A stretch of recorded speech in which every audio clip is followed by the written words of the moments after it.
Hey everybody, welcome to Ongaku Concept. This is another transcription episode, and today we're going to be looking at Labyrinth Zone from Sonic the Hedgehog 1. This was composed by Masato Nakamura, and he is the bassist in a band called Dreams Come True. So a lot of his bass lines are really interesting, and instead of the melody, this time I wanted to transcribe the bass part to this song. So I've got it loaded up in Riff Station here, and we're just going to go through and transcribe it. The first thing we're going to do, actually, is change this clef. Right now we have the treble clef, and we want to use the bass clef.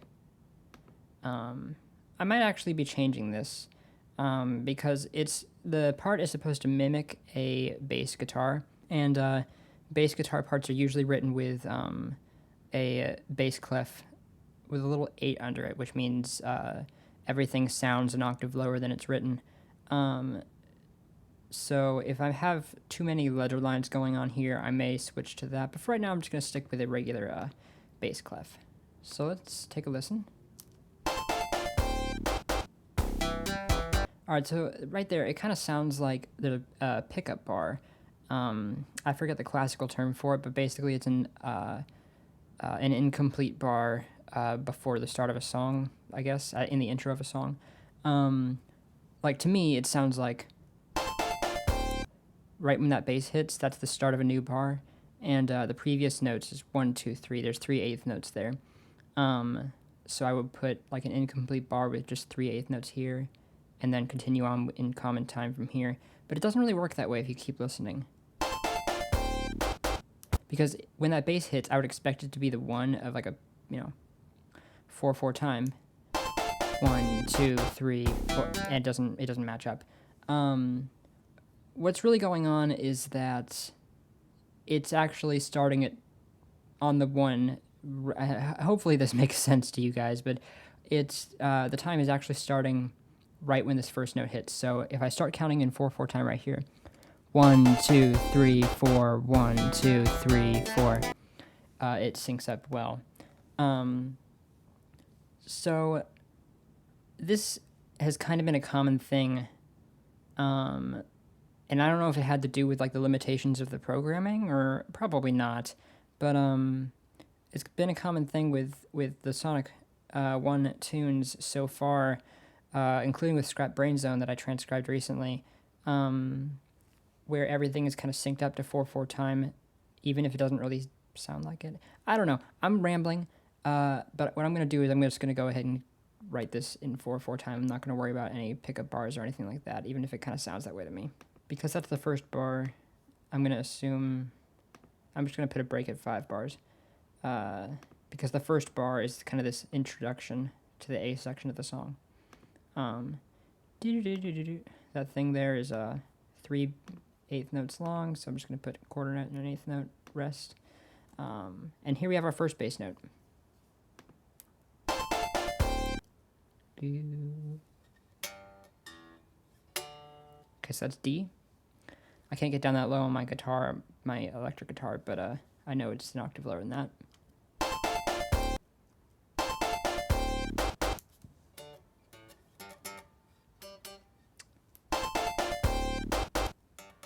Okay.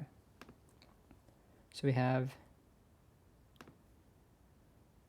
D. Yeah. As I suspected.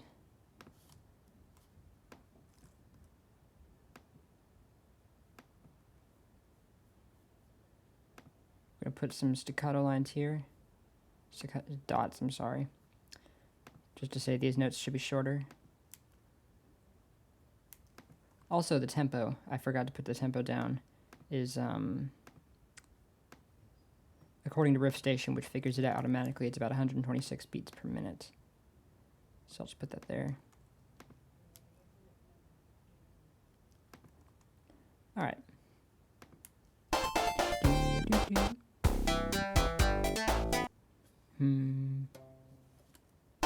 By the way, this is in the key of C.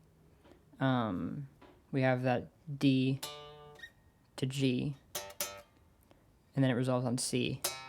has a 2-5-1 in the key of C, so it solidifies the key pretty nicely.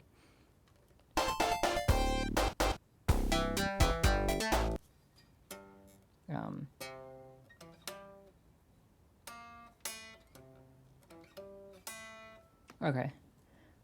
And if you watched the Scrap Brain Zone transcription that I did, I said that I counted, to find note durations, I count in eighth notes and add those up. And whatever I get is how long the note is. So, do, do, do, do. So that first note, do, that's 3 eighth notes. Added those together as a dotted quarter. Okay.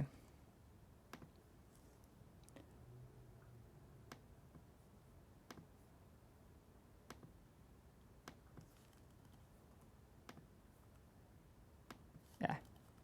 So we have a C major, kind of a broken C major chord here.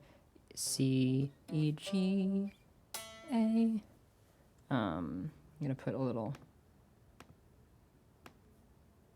staccato thing there. Staccato means broken or unconnected, and it just refers to how short this note is. It doesn't connect smoothly with this next note. It's very short. I don't know why I'm playing it back. You probably can't hear that anyway. So.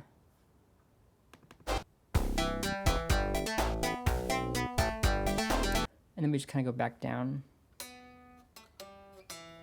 Okay. So I'm just going to paste this in just to make it easier.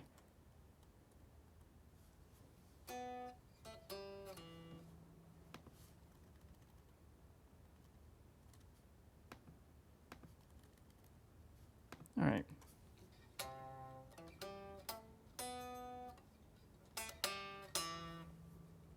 It's a nice bass line so far.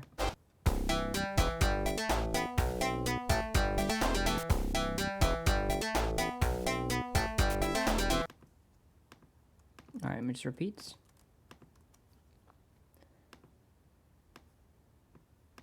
Just put another break there.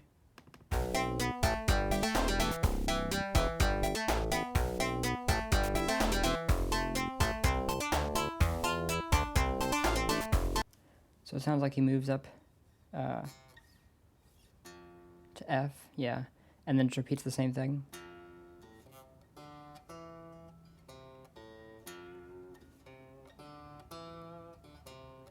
It's a nice F major 7 arpeggio.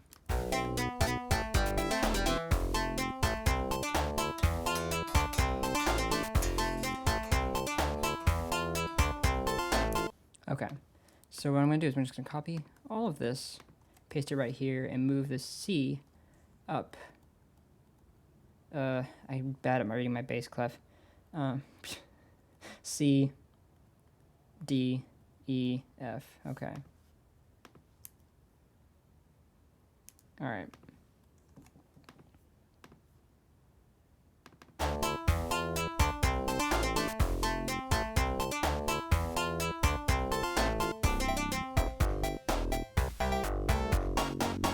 Oh, I love that so much. All right. So I'll paste this in here. Do. So instead of going up, go down to E.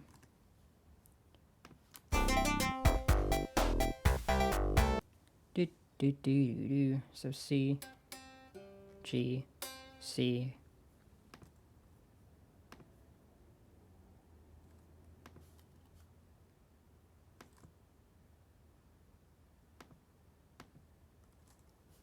And I'll put staccato points here.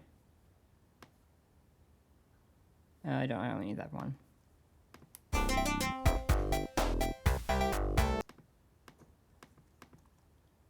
All right, what's the next note?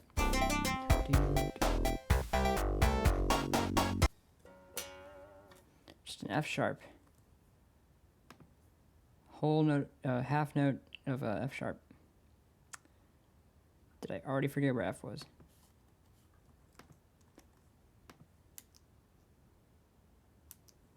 Love it. I could put G flat. I don't think there's really any particular indication as for which is more correct, I suppose. I'll put G flat there, just to make things simple. Or you know what? I can put F sharp there. F sharp is the best.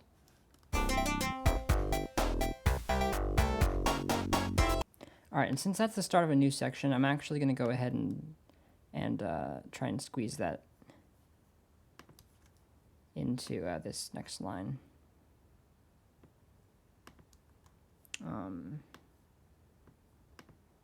I think that fits just fine. And I'm also going to put a little double bar line here, just to indicate the start of a new section. Hopefully you guys are following so far.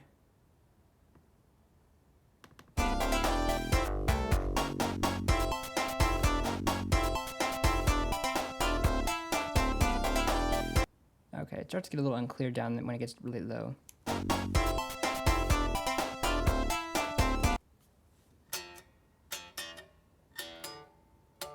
Alright, I hear that. It's a nice groove.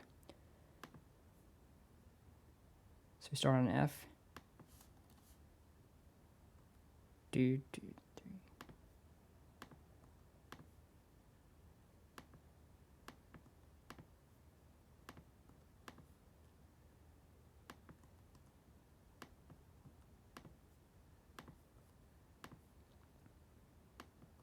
So F, and then a whole, a quarter note rest. F again, E, E, D, D. And where's it go?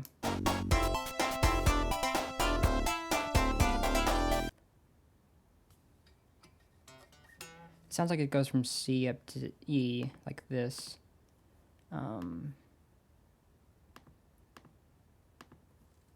Just C, D, E. But I'm going to turn this up an octave just to double check. Riff Station has a pitch shifting feature, so I'm going to move this up an octave.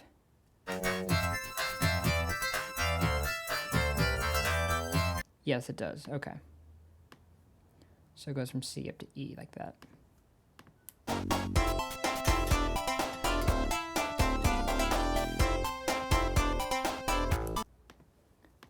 And we have this nice movement from E to A.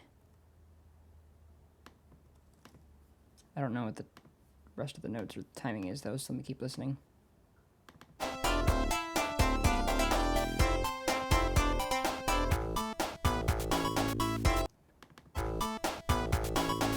Okay, pretty simple. Do, 1, 2. Do. And that lasts for a whole half note right there.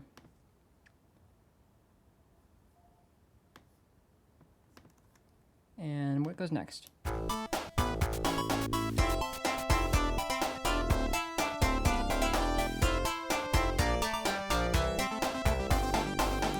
Okay, so this pretty much repeats. And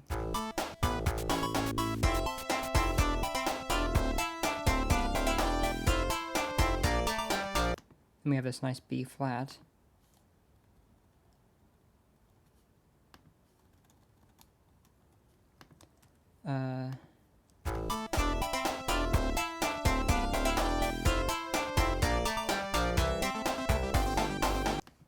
Resolves on C. Whoops.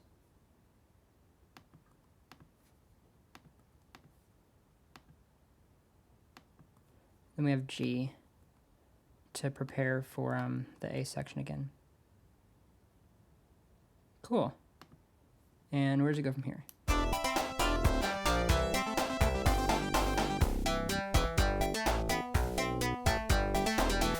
Yeah, and it just repeats, the whole song repeats from there. So that's cool. It's a pretty simple bass line, but it's really catchy. There's a lot of arpeggios, broken chords. And then when it gets into this B section, there's a really nice groove going on, which it accentuates to drive it along. So hopefully you guys learned something from this. Bass parts are a lot of fun to transcribe because And really, the bass part is a really good place to start when you're transcribing a song because it gives you the foundation. And the bass is what determines chords. You can have lots of inner notes and stuff in chords, but the bass is what determines what the chord name is, and it's really important. You can find the PDF for this song on the website at ongakuconcept.com. There'll be a link in the description if you want to find that. And if you want to discuss like the music theory behind this, you can join the Facebook group at facebook.com/groups/ongakuconceptvgm.